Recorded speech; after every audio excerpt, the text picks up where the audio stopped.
At sa umaga pong ito, ang title po ng atin pong topic, The Power of the Gospel. Kung ikaw po ay napunta dito sa CRCC for the first time, or maybe this is your first time na makadalo po sa isa pong gawain na katulad po nito, and you are not that familiar with the word gospel. Ito po ang atin pong pag-uusapan. The power of the gospel, because we believe, here in CRCC, we believe that the gospel is very, very powerful. Sino po dito ang nakatanggap sa linggong ito, ikaw ay nakarinig o nakatanggap ka o maaring nakabasa ka ng bad news? Alam niyo po, minsan, ang sabi po ng marami, nakakatakot na daw magbasa ng newspaper o makinig ng mga balita o manood ng mga balita kasi napakadaming bad news. At may mga pagkakataon po na may mga napaparanoid, no, hindi na alam ang gagawin, natatakot ng lumabas dahil napakadaming nangyayaring hindi magagandang bagay. Napakadami pong bad news. Sino naman po dito, ito pong nakaraang linggo, nakaraang ilang mga araw, ikaw naman ay nakatanggap, nakarinig ka ng good news. Sa umaga pong ito, ang pag-uusapan po natin is all about the power of the gospel. Pag sinabi po nating gospel, ito po ay galing sa salitang Greek, na ang ibig sabihin ay evangelion. Sa English, good news. So pag sinabi pala nating gospel, ang ibig sabihin nito ay good news. Ito po ang pag-uusapan natin sa umagang ito. Tanungin mo nga ang iyong katabi, nakahanda ka na bang makarinig ng good news? Sandali, anong good news po ito? Ito po ay hindi ordinaryong good news, pero among good news, sa lahat ng napakadami pong magagandang balita, kanina sinabi ko po na napakadaming bad news, pero marami din pong good news. Subalit sa napakarami pong magagandang balita, ito po ang pinakamagandang balita. God became human, and His name is Jesus. He died on the cross to pay the penalty of our sins, to pay the punishments of our sins.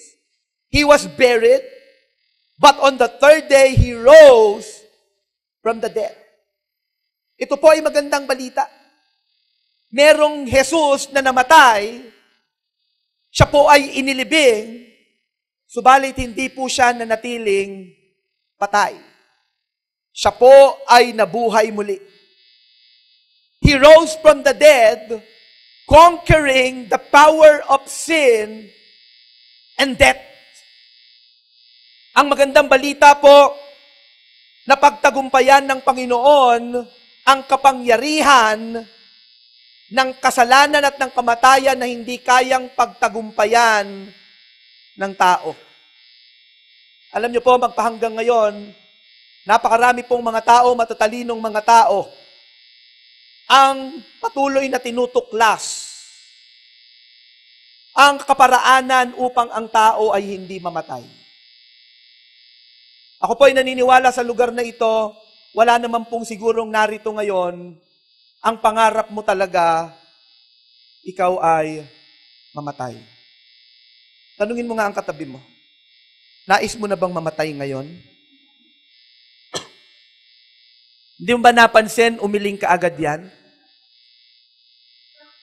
Magpahanggang ngayon, pilit pong tinutuklas ng tao, ano bang paraan ang pwedeng gawin upang hanggat maaari ang tao ay hindi mamatay. Habang dumadagdag po ang ating edad, may mga pagkakataon napapaisip na po tayo. Makikita ko pa kaya ang aking mga anak? Makikita ko pa kaya ang anak ng aking mga anak? Makikita ko pa kaya ang anak ng aking mga apo? Makikita ko pa kaya ang anak ng apo ng aking mga apo? Nais natin hangga't maaari, humaba ang ating buhay. Hanggang ilang taon mo ba gustong mabuhay? Tanungin mo nga katabi mo. Hanggang ilang taon ba? Meron ka na bang nasa isip? Sino po dito, sinasabi mo, ako, pastor, umabot lang ako ng 75, bingo na. Meron bang ganon? Meron po akong mga narinig na ganon. Meron naman po, ay ako, pastor, gusto ko hanggat maaari, umabot ako ng 90 years old. Yung iba naman po, 100 years old. Nag-aerobic pa ako. Yun po yung gusto ng iba. No? Pero alam niyo po, ito yung good news. Napagtagumpayan na po ng Panginoon kung ano yung hindi natin kayang mapagtagumpayan. May mga naririnig po ako na sinasabi, nagkasala ako kasi tao lamang ako, marupok. Talagang meron po yung emphasis. Tanungin mo yung katabi mo, marupok ka ba? May mga pagkakataon po gusto nating pagtagumpayan ang kasalanan. May mga pagkakataon na nagtatagumpay tayo. Subalit maaaring maraming pagkakataon na tayo ay bumabagsak sa kasalanan. Sino po dito yung mag-asawa, sabi mo, nako, hindi ako magkakasala sa asawa ko. Hindi kami mag-aaway. Maya-maya, nag-away na. Sino po dito, nandito kayo ngayon, mag-asawa, bago kayo nagpunta ng church, nag-away pa. Hindi nagpapansinan. Nagpe-praise and worship, nagkakantahan tayo, magkatalikuran na gano'n. Minsan po may mga gano'n tayong mga karanasan. Ayaw naman talaga natin, pero parang ang hirap mapagtagumpayan. Ang good news po, na pagtagumpayan ng Panginoon kung ano ang hindi natin kayang pagtagumpayan. At ang sabi po dito, if anyone will believe in Him and receive Him as Lord and only Savior, he will be saved. Meron pong katagumpayan para sa lahat ng sa Kanya ay mananampalataya. Yan po ang magandang balita. No wonder, ang sabi po ni Apostol Pablo, ang sabi niya po, I am not ashamed of the gospel because it is the power of God for everyone who believes, first for the Jew, then for the Gentiles. Makapangyarihan po ang good news, ang gospel, ang message of salvation. At sa umaga pong ito, meron po tayong titignan na isang napakagandang halimbawa sa Bible in the book of 1 Thessalonians. So samahan niyo po ako if you have your Bible with you, pero ipa-flash po natin sa mga monitor po natin. Magsisimula ito sa chapter 1 ng 1 Thessalonians verse 1.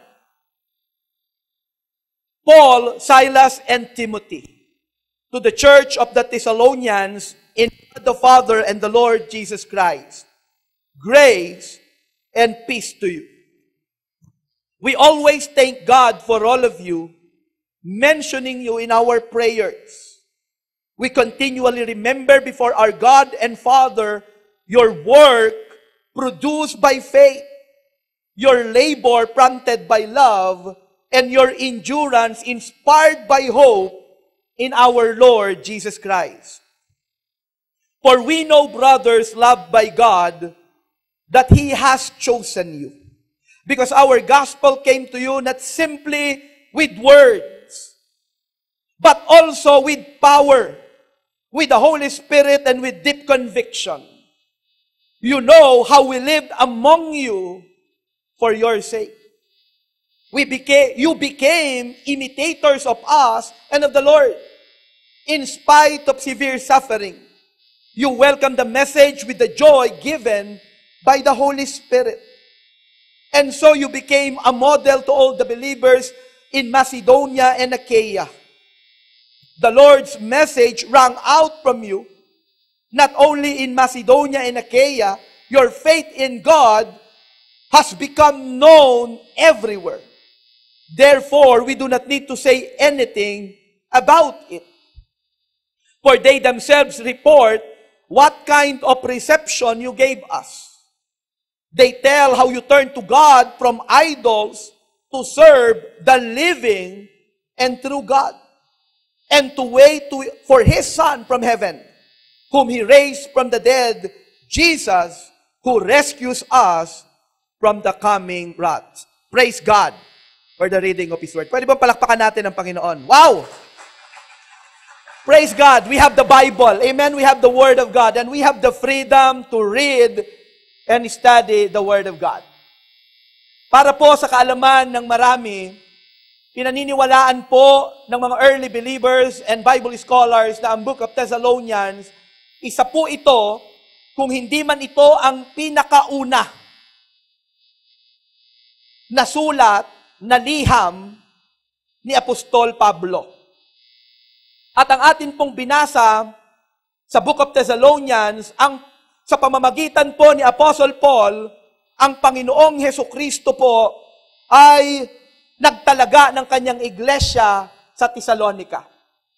Subalit ang mga mananampalataya, subalit sila Apostol Pablo po sa Thessalonica, nagkaroon lang sila ng maiksing panahon upang magministeryo, to minister sa Thessalonica. Subalit sila po ay nakapag-establish ng isang iglesia, ng isang church, powerful church, growing church, multiplying church. At kitang-kita po natin doon po sa ating binasa. Ang kwento po na ito ay matatagpuan po natin sa Book of Acts, no, kung saan sa missionary journey ni Apostle Paul, siya po ay nakarating, together with Silas, sila po ay nakarating sa Thessalonica. Nakapag-ministry po sila, subalit napaka-iksi because of persecution. By the way, I want you to know na bago po sila nakarating ng Thessalonica, sila po ay galing sa Philippi.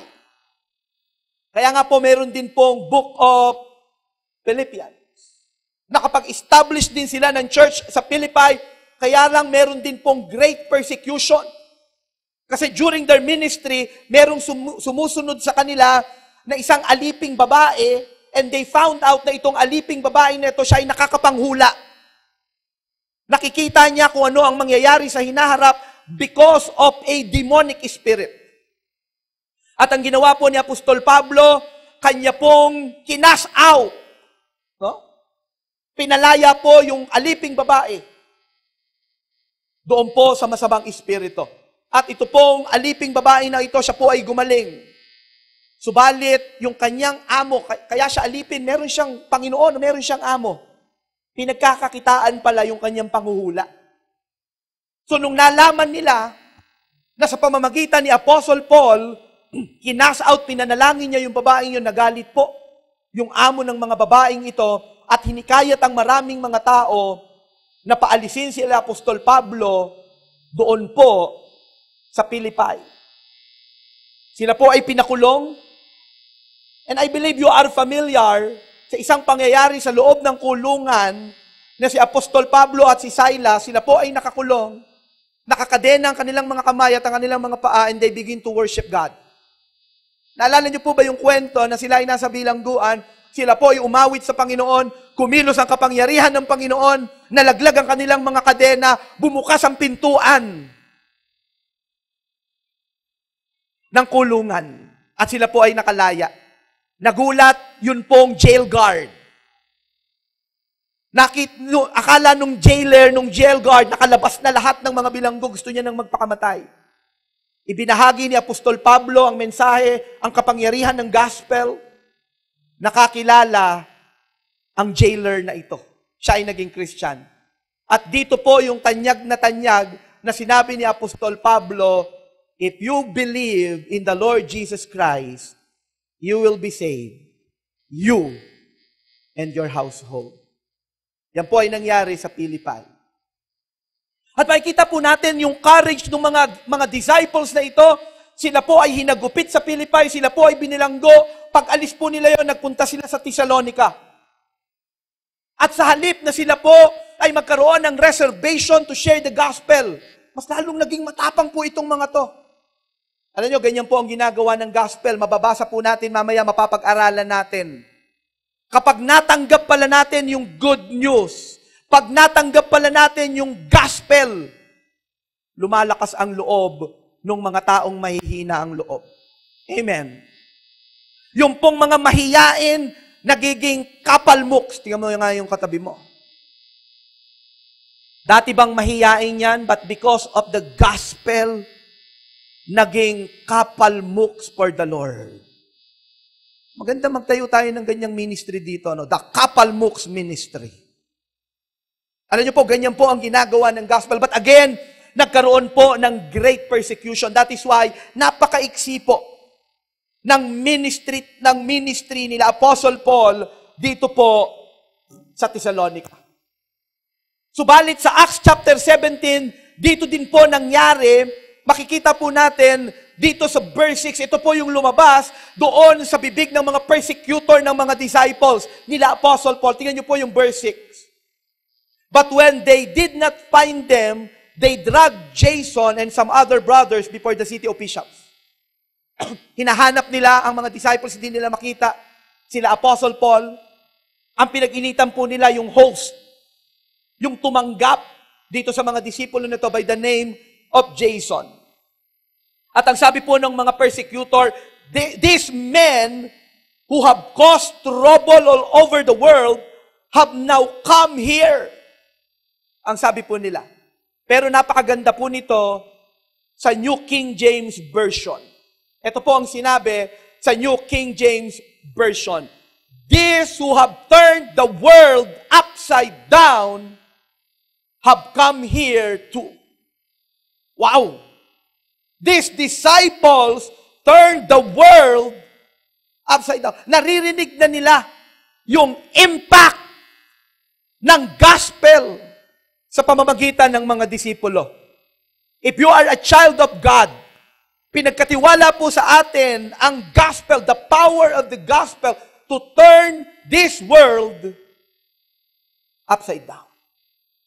Para ang buhay mo magkaroon ng impact. Tanungin mo nga ang katabi mo, may impact ba ang buhay mo? Hindi po impacto. Parang may narinig akong impacto. Magkaroon ng impact. No wonder, yung ministry nila Apostle Paul sa Thessalonica, napakaiksi pero may impact. That is why, nakapag-establish ng church, not just an ordinary church, but a growing church, a healthy church, a multiplying church. Kaya po sabi ng 1 Thessalonians chapter 1 verse 2, ang sabi po nila, we always thank God for all of you, mentioning you in our prayers. Wow! Ang ibig pong sabihin nito, every time na naaalala ni Apostle Paul, naaalala ni Silas, naaalala ni Timothy, ang mga believers sa Thessalonica, every time na naaalala nila, it gives joy to their heart. Sino po dito, cell leader, every time naaalala mo yung cell member mo, napapakunot ang noo mo? Ha? O sino dito, cell leader ka, every time naaalala mo yung cell member mo, napapangiti ka. Kahit wala ka namang kausap, mag-isa ka lang umingiti ka. Tinanong ka ng nanay mo, bakit ka nakangiti? Naalala ko yung aking cell member. Ito po ang sinasabi nila Apostle Paul. Meaning, as a discipler, if you are a discipler right now, if you are a disciple maker, always be thankful to God for your cell members, for your disciples. Amen? Alam niyo po, ito po, naniniwala ako, ang mga disciples na pinagkatiwala sa atin ng Panginoon, they are gifts from God. Baka may katabi kang cell member, sabihin mo nga sa kanya, regalo ka mula sa Diyos. Ha? Huwag mong sabihin, regalo kang nahulog galing sa langit. Kasi pag bumagsak po yan, pipi, di ba? And at the same time, as a discipler, always pray for your disciples. Sabi ni Apostle Paul, mentioning you in our prayers. Remembering you in our prayers. Palagi po natin silang aalalahanin. And, if you are a disciple, meaning, kung ikaw nandito ka ngayon, you are a cell member, always bring joy to your discipler. Ha? Huwag kang magbigay ng kapighatian sa iyong cell leader. Baka pag nakakita ka ng wrinkle sa mukha niyan, isa ka sa nagdulot ng mga kulubot. Alam mo, cell leader, napansin ko, nadagdagan ng 3.5 na kulubot ang iyong mukha. Sabi nung cell leader mo, ikaw ang sanhi. Kita niyo po ang sabi ng Bible, Hebrews chapter 13, verse 17. Ano po ang sabi dito? Obey your leaders and submit to their authority. They keep watch over you as men who must give an account. Obey them so that their work will be a what? Wow! Alam niyo, sarap pakita na yung cell leader mo, dumarating sa cell meeting, talagang ang saya-saya. Amen? Napakaganda po na yung cell leader, pag Sunday darating, talagang ang saya-saya. Bakit? Nandito yung mga cell member ko. They are obedient. They are submissive. Ang sarap pong mapakinggan sa bibig ng cell leader, ang babait ng mga cell members ko. Wow. Baka may cell leader kang katabi ngayon. Tanungin mo nga, mababait ba ang cell member mo?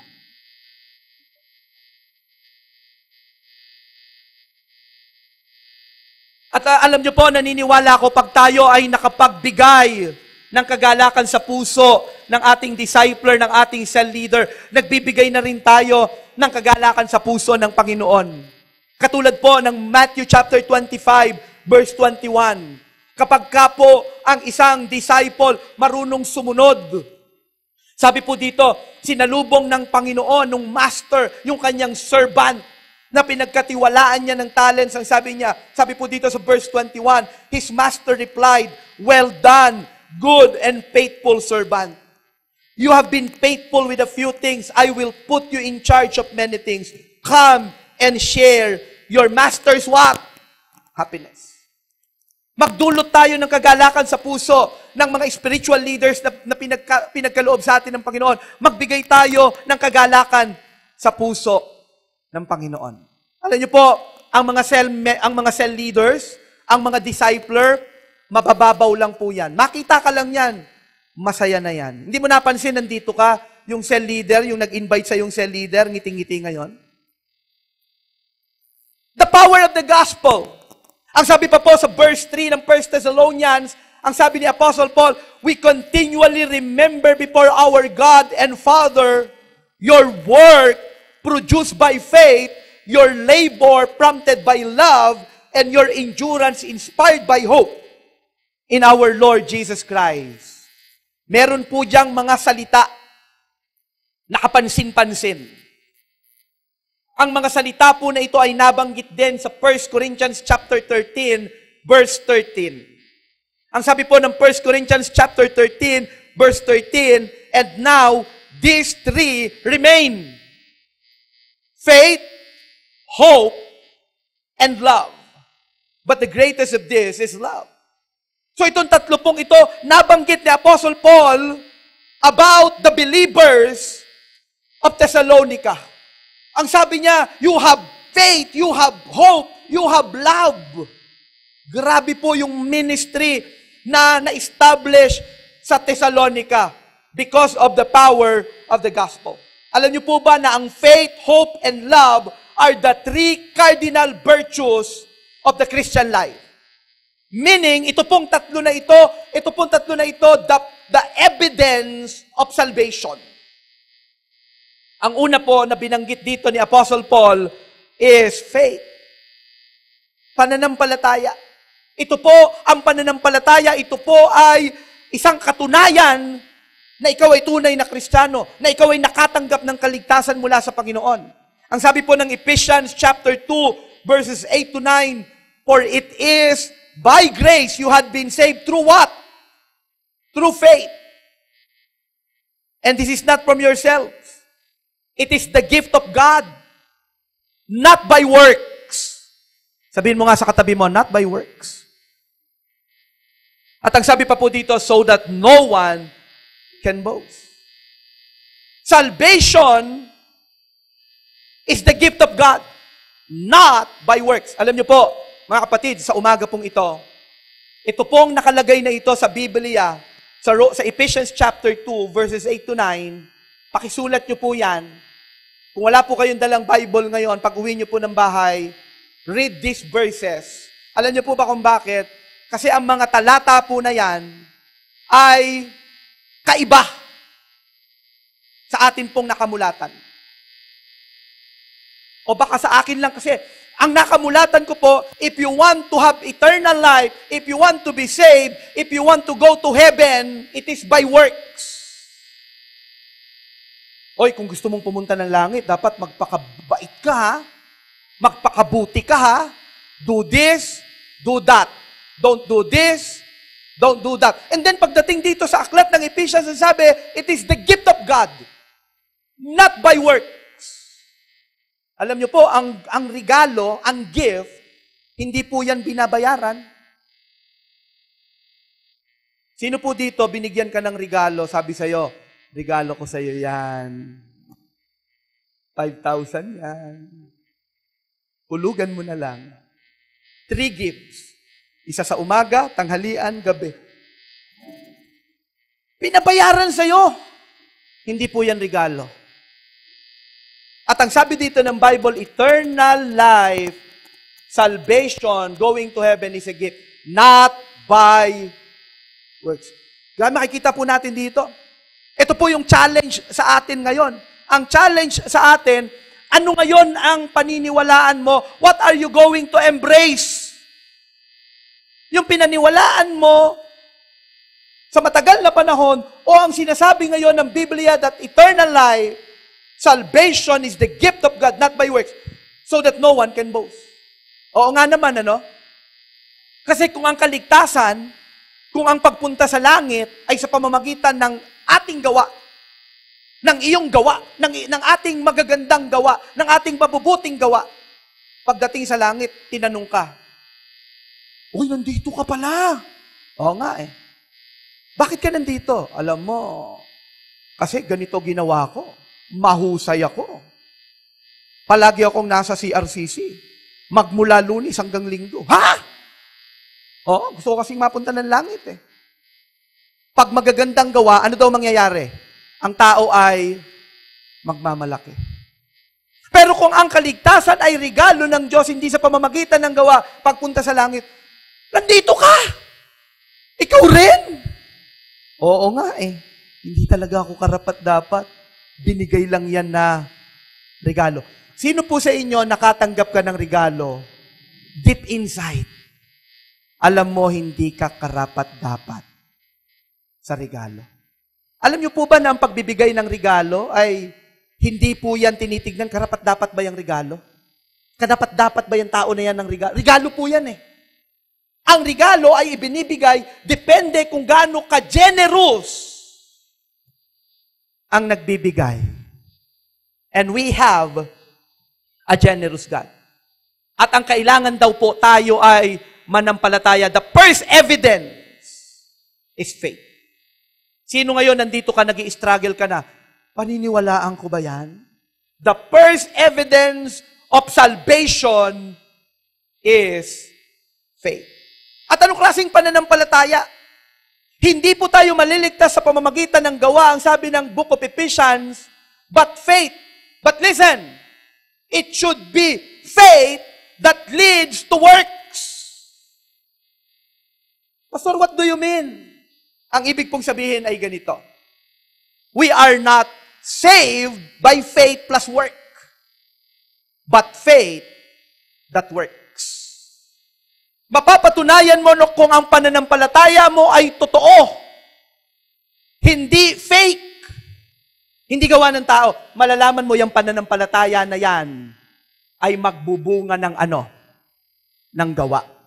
Kaya pala ang sabi ni James, faith without works is dead. Patay na pananampalataya, hindi tunay na pananampalataya. The first evidence of salvation is faith.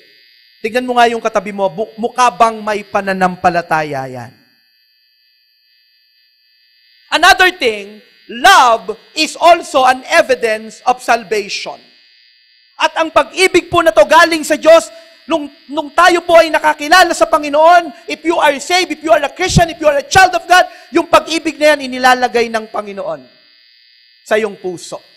Kaya nga, kung titignan mo yung katabi mo na yan, punong-puno yan ng pag-ibig.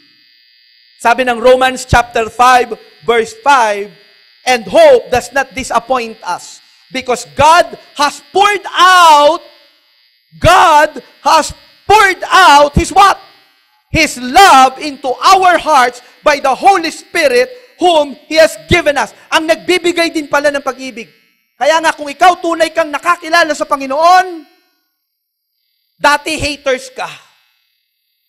Ngayon, lover ka na. Tingnan mo nga yung katabi mo, mukha bang lover boy? Sabihin mo nga sa katabi mo, I love you. Hindi lamang po yan inilagay ng Panginoon sa ating puso, pero tinuturo niya yan. Pag nakapaglagay siya ng deposit ng love sa puso natin, tuturuan niya tayo paano pa yan ma-develop sa atin pong buhay. Ang sabi ng 1 Thessalonians chapter 4 verse 9, now about brotherly love, we do not need to write to you, for you yourselves have been taught by God to love each other. Ang Panginoon po nagtuturo sa atin. Kaya nga, nung nag-I love you yung katabi mo, hindi yan galing sa ilong. Hindi yan, I love you. Galing saan? Sa puso, tinuturo ng Panginoon. Ulit nga, sabihin mo nga sa katabi mo, yung with feelings. I love you, sabihin mo sa kanya.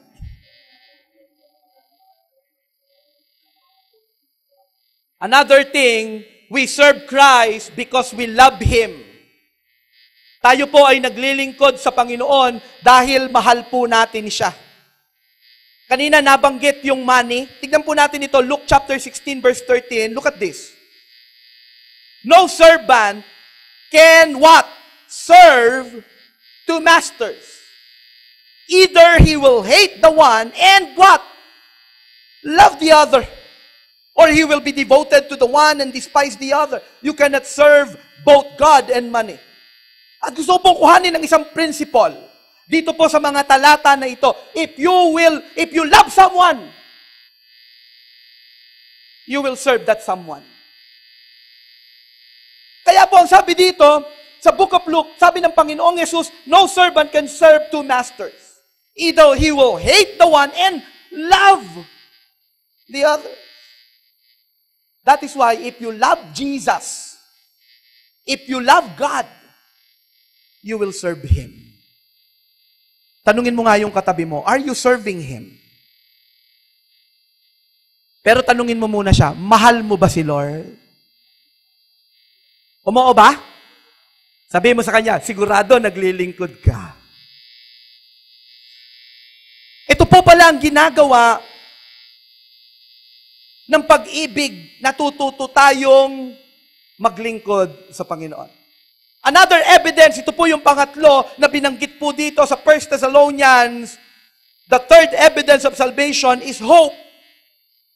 Nagkakaroon po tayo ng pag-asa. The hope, una pong pag-asa, the hope of the second coming of Christ. Wow!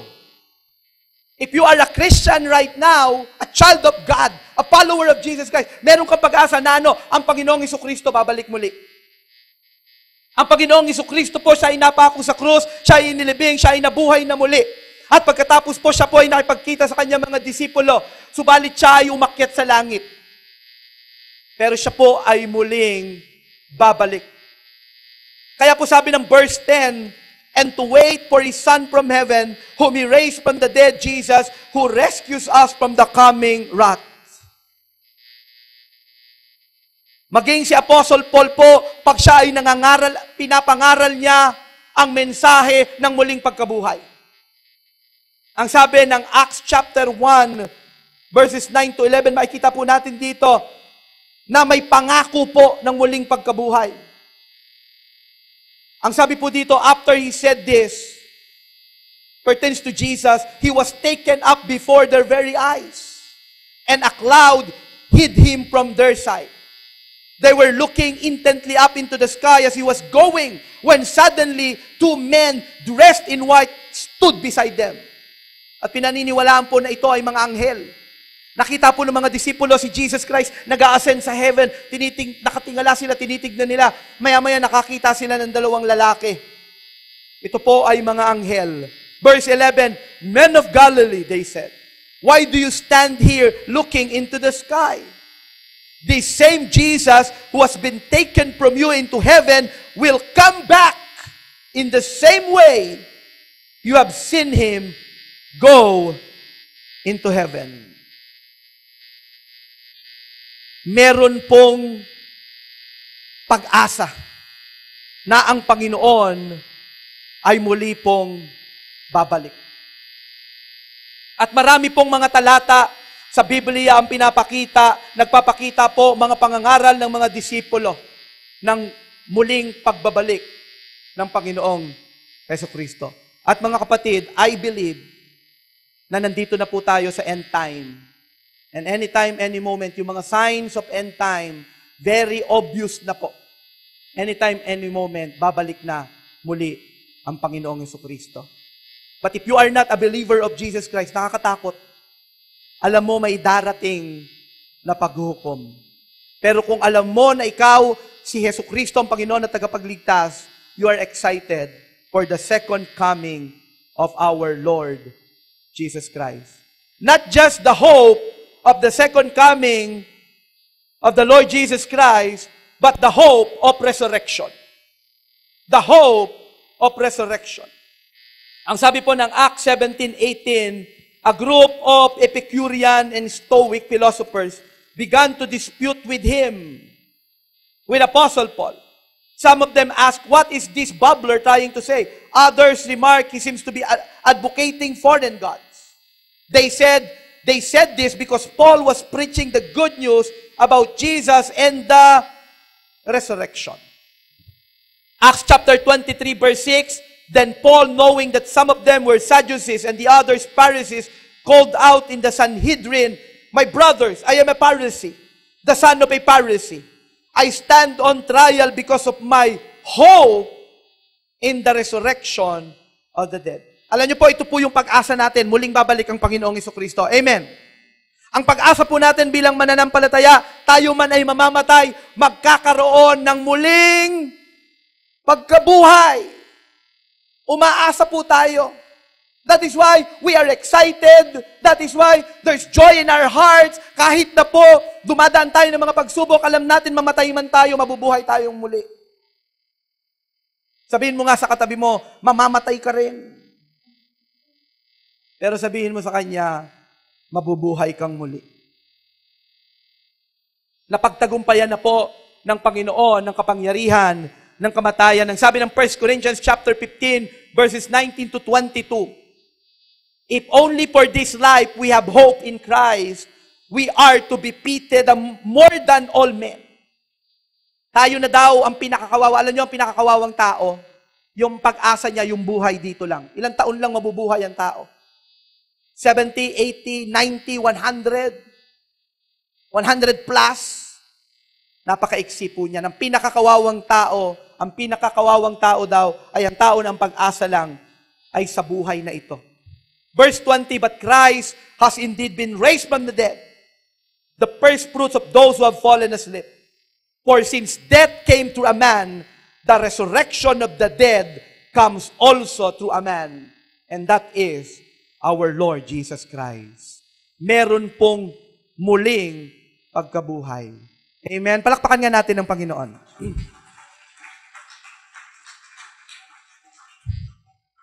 Nabibigyan po tayo ng pag-asa. Ang pangatlo po, the hope of eternal life. Na muling babalik ang Panginoon, bubuhayin tayong muli. Subalit magkakaroon din tayo ng buhay na walang hanggan. Ang sabi po ng Book of Titus chapter 3 verse 5 up to verse 7, He saved us not because of righteous things we had done. Ayan na naman, hindi sa pamamagitan ng magagandang gawa, but because of His mercy. He saved us through the washing of rebirth and renewal by the Holy Spirit, whom He poured out on us generously through Jesus Christ our Savior. so that having been justified by His grace, we might become heirs, having the hope of eternal life. May pag-asa tayo na darating ang panahon, mamamatay man tayo, mabubuhay tayong muli, at magkakaroon na tayo ng buhay na walang hanggan kasama ang Panginoon. Minsan po nakakalungkot kapag yung mahal mo sa buhay ay kinuha na ng Panginoon, may kalungkutan sa puso natin. Hanggat maaari nga, pag tinitignan mo ang mahal mo sa buhay, siguro ang nasa isip mo, sana makasama ko na siya sa habang panahon.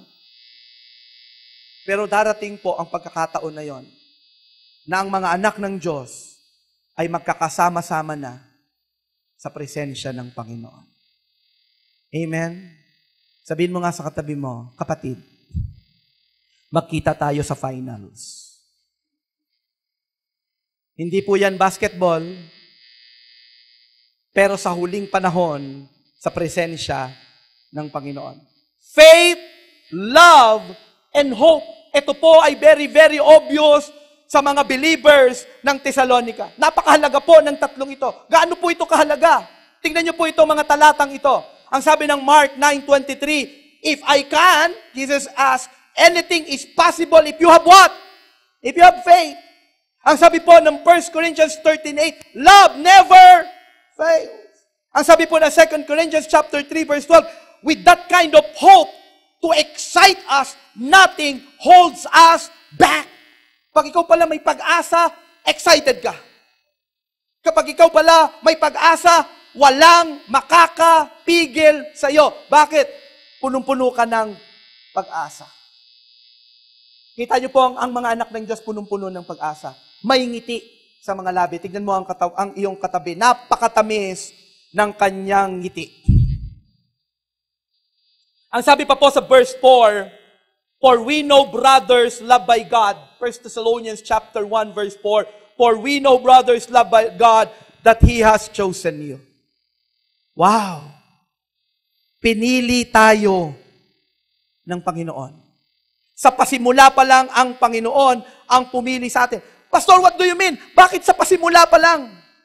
As far as God the Father is concerned, I was saved when He chose me in Christ before the world began. Pinili na ako ng Diyos Ama as far as the Father is concerned. As far as God the Son is concerned, I was saved when He died for me on the cross 2,000 years ago. As far as God the Holy Spirit is concerned, I was saved March 30, 1990, when I heard the message of salvation and trusted Jesus Christ as my Lord and only Savior. You are chosen. Ikaw ay pinili. Sabi mo nga sa katabi mo, pinili ka, kapatid. Verse 5, ang sabi po dito, because our gospel came to you not simply with words, but also with power, with the Holy Spirit, and with deep conviction. You know how we lived among you for your sake. Ang gospel po, dahil tayo ay pinili, nung ito ay dumating sa ating buhay, ito ay may kapangyarihan. Kaya sabi ni Apostle Paul sa 1 Corinthians chapter 2, verse 4, my message and my preaching were not with wise and persuasive words, but with a demonstration of the Spirit's power, so that your faith might not rest on man's wisdom, but on God's power. And I believe, mga kapatid, sa mga oras na ito, pinag-uusapan natin ang gospel, ito po ay makapangyarihan. May kapangyarihan ito na unang-una, the power to redeem. The power to save. Ano man ang katatayuan mo ngayon, kailangan mo ng deliverance, kailangan mo ng tulong ng Panginoon, kailangan mo ng kaligtasan na nagmumula sa Diyos. Ang mensahe ng magandang balita ay may kapangyarihan na ikaw ay iligtas to redeem you. And later on, we will pray. And we will ask God to save us. Ano man ang katayuan ng ating buhay. Pangalawa po, the power to renew. Babaguhin tayo ng Panginoon sa pamamagitan ng magandang balita ng kaligtasan. Sino po dito, nandito ka ngayon, alam mo, kailangan mo pang mabago at kailangan mo pang patuloy na mabago ang iyong buhay. Kaya nga po dito sa Thessalonica, kitang-kita po yung pagbabago ng buhay ng mga believers. Look at verse 6. Ang sabi po dito, 1 Thessalonians chapter 1 verse 6, you became imitators of us and of the Lord in spite of severe suffering. Natuto silang sumunod, natuto silang mag-obey, natuto silang gayahin yung mga pamumuhay ng kanilang mga tagapanguna, ng kanilang mga spiritual leaders. At ang sabi dito, in spite of severe suffering. Sino po yung nandito ka ngayon? Hindi ako makapag-commit. Bakit? Ang daming mga balakid. Pero alam niyo po, ang mga believers ng Thessalonica, nakatanggap sila ng pagbabago. Pag nabago ang buhay mo, maglilingkod ka sa Panginoon.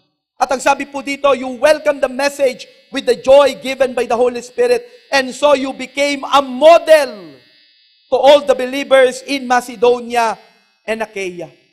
Verse 8, the Lord's message rang out from you, not only in Macedonia and Achaia, your faith in God has become known everywhere. Therefore, we do not need to say anything about it. Binago po.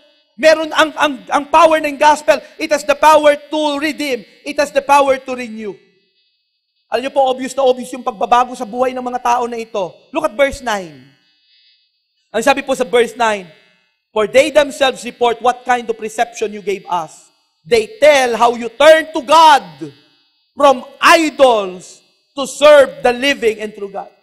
Alam niyo po, ito pong mga Thessalonica, ito pong mga Thessalonians po na ito, they are worshipers of false gods. They have many gods. But when they became Christians, makikita po dito yung renewal, yung transformation, na sila ay sumasamba sa mga Diyos-Diyosan. Ang sinasamba na nila ay ang tunay na Diyos. At hindi lang po sila sumasamba, sila ay naglilingkod. At ang sabi pa po dito, and to wait for His Son from heaven, whom He raised from the dead, Jesus, who rescues us from the coming wrath. This is why I believe. Listen to this. Those whom God chooses, He changes. Ulitin ko po. Those whom God chooses, He changes. Kung tunay na natanggap mo ang kapangyarihan ng magandang balita ng gospel, isa sa natanggap mo ay ang pagbabago ng buhay mula sa Panginoon. At kung binago ang buhay mo, maglilingkod ka sa Panginoon. Parang ganito po ang nangyari. Gusto ko pong ipakita po sa inyo yung 1 Thessalonians chapter 1 verse 3 at 1 Thessalonians chapter 1 verse 9 to 10. Ang sabi po, your work of faith. At makikita po natin sa verse 9 and 10, you turn to God from idols. And then ang sabi po sa verse 3, your labor of love to serve the living and true God. Because if you love someone, you will serve Him. At ang sabi po, and patience of hope to wait for His Son from heaven. Punong-puno ng pag-asa. The gospel is powerful. At ang pinakahuli po, the power to revive. Wow! He will revive you. He will give meaning to your life. Alam niyo, ang binibigay pala ng Panginoon, a Zoe kind of life. That is why ito pong mga believers na ito sa Thessalonica, ang sabi, you became imitators, not just imitators, but model.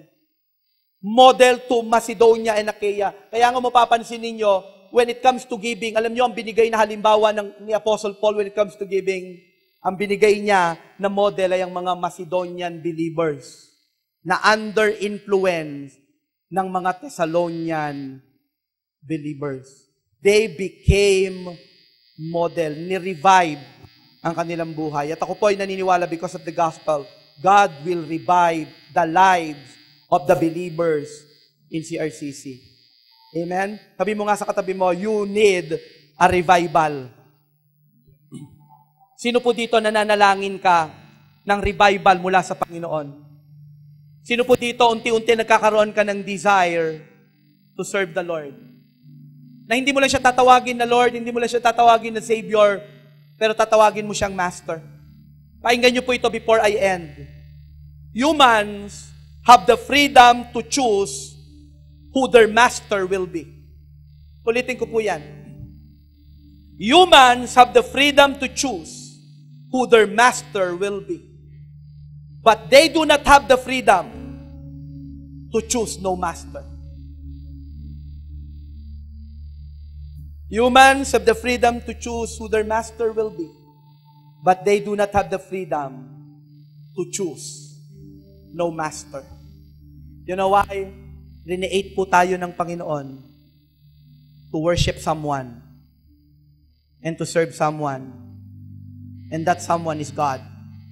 And if you will not worship Him, and if you will not serve Him, you will worship and serve somebody else. Because you are created to worship.